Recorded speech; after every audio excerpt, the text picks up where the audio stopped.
Прво, итна и неотповиклива оставка на министерот кој што својата нација ја нарече искомплексирана нација.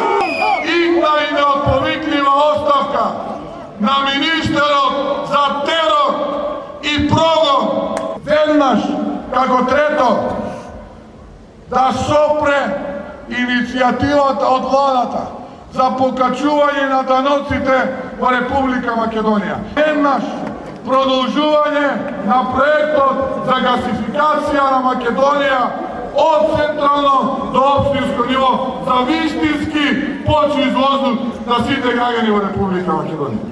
Веднаш да се формира независно тело кое што ќе го предводи човек на предлог на опозицијата.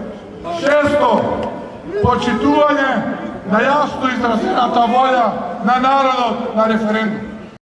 Овие барања претседателот на ВМРО ДПМН Христијан Мицковски вчера попладне ги испорача на власта за да се создадат услови државата да тргне напред, а не да пропаѓа во сите сегменти на општественото живење. На вчерашниот протестен марш, што се одржа низ улиците во Кочани, заврши во трговскиот центар, Мицковски критички се осврна на неспособноста и на лошите резултати што оваа влада ги покажува во делот на суштинските потреби на граѓаните, потенцирајќи при тоа дека ништо не е остварено од предизборните ветувања. Ветуваа поголеми пензии, ветуваа подобри услови, ветуваа дека сега ќе им тргнело и дека во најубавите години,